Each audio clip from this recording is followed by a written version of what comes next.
시청자 여러분 안녕하십니까? 뉴스데일리 베스트 미네커입니다.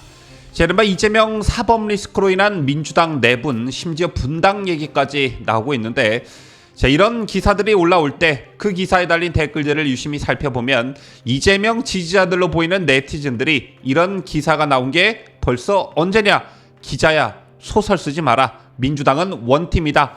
이재명 사법 리스크 따윈 없다. 이런 취지의 댓글을 올리는 것을 쉽게 목격할 수 있었는데요. 일부는 맞는 얘기죠. 우리 우파 진영에서도 이재명 사법 리스크와 관련해 민주당이 분열하고 있다는 취지의 기사를 접한 지 꽤 오랜 시간이 흘렀지만 이게 아직 표면적으로 잘 드러나지 않고 있습니다. 물론 민주당 당내에서 본격적으로 이재명에게 사과나 유감 표명을 요구한다던가 이렇게 가다간 분당될 수도 있다는 말까지 나오기는 했지만 이 정도 수준의 반발만 지속되고 있는 상황인데요. 그건 아마도 내후년 총선과 관련해 이재명이 아직까진 공천권을 확실히 쥐고 있기 때문이 아닐까 생각합니다. 그런데 이런 애매모호한 상태가 요 며칠 사이 분위기가 많이 바뀌었죠. 남욱 변호사의 발언이 큰 반향을 불러일으키고 있는 것인데, 정영학의 변호사가 윤영찬 의원한테 녹취록을 포함해서 자료를 넘겼다는 얘기를 들었다라는 발언이 바로 그것입니다. 물론 녹취록에 등장하는 윤영찬 의원은 남욱 변호사의 법정 증언을 부인하고 있지만 남 변호사의 증언이 사실이라면 대장동 사건은 현 여권과는 아무 관계없는 민주당 내전으로 볼 수 있다는 점에서 그 파급력이 상당할 것으로 보여집니다. 여러분 아시다시피 한나라당 시절 이명박 박근혜 두 후보의 과열된 경쟁으로 인한 폭로가 10년 전쟁이라는 친이 친박 갈등으로 이어지기도 했었죠.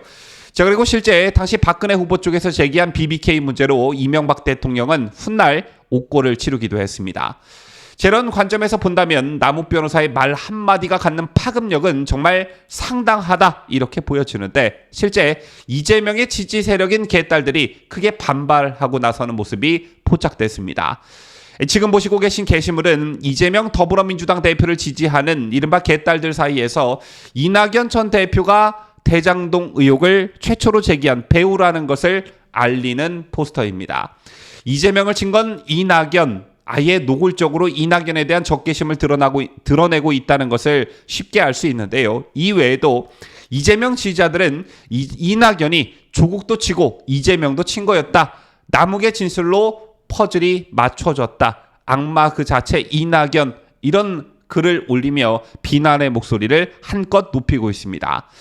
또한 민주당 청원 게시판에는 반개혁파, 이낙연 등을 모두 출당시켜달라는 내용의 청원글이 올라오기도 했는데요. 이 글은 어제 기준 5,800여 명이 동의한 상태입니다. 민주당 청원 게시판에는 당비를 내는 민주당 권리당원만 동의를 남길 수 있다는 점에서 5,800명이라는 동의 숫자는 결코 적은 숫자가 아니다, 이렇게 볼 수 있는데요. 그렇다면 남욱 변호사의 법정 증언은 신뢰할 수 있는 발언이냐, 이게 궁금해집니다. 민주당 쪽에서는 남욱의 진술이 일관되지 못하다는 점을 계속적으로 피력하고 있지만, 사실 남욱 변호사의 진술을 가만히 따라가 보면 꼭 그렇지만도 않습니다. 문재인 정권 검찰에서 남욱 변호사가 작년 10월 조사를 받을 때 이런 진술을 했다고 합니다. 검사가 공모지침서에 이재명 시장의 의사도 반영되었는가라고 묻자 남욱 변호사는 제가 듣기로는 확정이익은 이재명 지사의 지시사항이었다고 알고 있다라고 답했습니다. 그러자 검사가 이재명이 민간 사업자가 들어올 수 있겠냐고 걱정한 것은 사업 구조를 모르고 한 것인가요? 이렇게 재차 질문하자 남욱 변호사는 이재명의 속이야 제가 정확히 알 수는 없습니다. 만약 민간 사업자에게 이익이 많이 나는 구조를 모르고 설계했다면 능력이 없는 것이고요. 민간 사업자에게 이익이 많이 나는 구조를 알고 설계했다면 저희랑 같이 들어가야죠 라고 답을 합니다. 여기서 저희랑 같이 들어가야죠 라는 말은 감옥에 같이 들어가야죠 라는 말인데요. 이런 진술이 작년 10월 검찰 조사 과정에서도 나왔으나 문재인 정권의 검찰은 이를 철저히 은폐했습니다. 따라서 윤석열 정부 검찰이 문재인 정권 대장동 수사팀의 노골적인 은폐 전모를 밝힐 예정이라고 하는데요. 어쨌든 민주당 쪽에서 남 변호사가 정권이 바뀌자 진술을 바꿨다 또는 지어냈다는 식의 주장은 사실과 동떨어져 보입니다. 더군다나 남욱 변호사는 출소 당시 대선 땐 겁나서 말을 못했다 이렇게 자신의 심정을 밝히기도 했지요. 자, 이러한 상황에서 정영학 회계사의 변호사가 윤영찬 의원한테 녹취록을 포함해서 자료를 넘겼다는 얘기를 들었다라는 말이 나온 것인데요.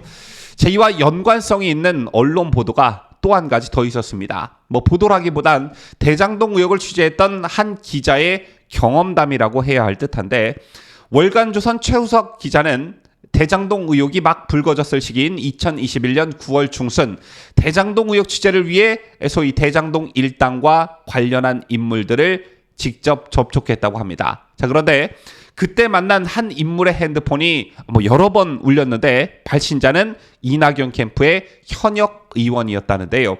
이 관계자는 최우석 기자와 대화하기 위해 전화를 받지 않았으나 그래도 전화가 계속 왔고, 이에 관계자는 최우석 기자에게 양해를 구하고 통화를 했다고 합니다. 자, 그런데 수학이 넘어 그 현역 의원 목소리가 흐릿하지만 들려왔다고 하는데요. 그 말은 다름 아닌 남욱 변호사 좀 연결해 주세요 라는 일종의 부탁이었다고 합니다.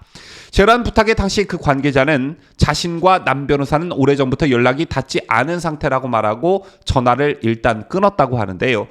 당시 남 변호사는 미국에 체류 중에 있었죠. 이에 최우석 기자가 이낙연 캠프 국회의원이 왜 전화를 했느냐 이렇게 슬쩍 물어보자 이 관계자는 친 이낙연계 현역 의원이 남 변호사에게 확인할 게 있다고 한다. 아마 돈 문제인 것 같다라고 답했다고 합니다. 여기서 말하는 돈이라는 건 정치 자금을 뜻하는 것으로 보여지는데요.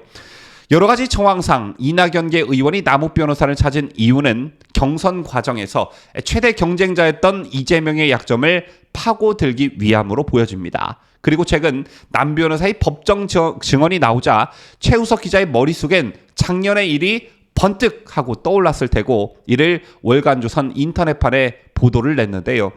현재 돌아가는 상황을 보면 남욱 변호사의 법정 증언을 누구보다 확신하는 건 다름 아닌 개딸들을 비롯한 이재명의 지지층들입니다. 따라서 뜻하지도 않은 곳에서 민주당 분열이 본격적으로 시작되는 양상인데요. 이런 가운데 아직까지 내후년 총선에서 공천권을 가진 이재명의 일종의 파워가 점점 약해지고 있는 분위기도 감지되고 있습니다. 이재명이 그야말로 개망신을 당하는 일이 있었는데, 정청래 더불어민주당 최고위원이 나는 이재명 대표와 정치 공동체다라는 글을 SNS상에 올리며 릴레이 캠페인 동참을 제안했으나 해당 캠페인에 민주당 의원 중 단 2명만이 참여한 것으로 확인이 됐습니다. 정 최고위원은 지난달 23일 페이스북에 나는 이재명 대표와 정치 공동체다, 릴레이에 동참해 주세요 라는 글을 올렸습니다. 그러면서 정 최고는 죽기를 각오하고 싸우면 이길 것이요, 살고자 회피한다면 죽을 것이다, 결사항전 임전무태라고도 적었는데, 이재명을 검찰 수사로부터 지키겠다는 취지로 풀이되는 대목입니다. 그런데 2주가 지난 오늘 오전 기준 이 캠페인에 참여한 민주당 의원이 단 2명에 불과했다는 것인데요. 민주당 의원 전체 169명 중 제안자인 정 최고위원과 이해식 의원만 참여했다고 합니다. 따라서 이러한 모습들 역시 이재명 사법 리스크 현실화에 따른 싸늘해진 당 안팎의 분위기를 여실히 보여주고 있는 것 아니냐, 이런 분석들이 나오고 있는 것인데요. 며칠 전 이재명이 민주당 대표 임기를 시작한 지 100일째가 되는 날이었죠.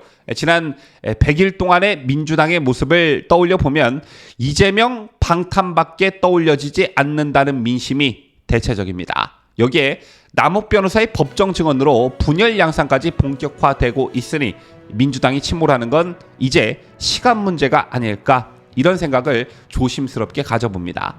지금까지 저는 자유대한민국을 수호하는 뉴스데일리 베스트 민앵커였습니다.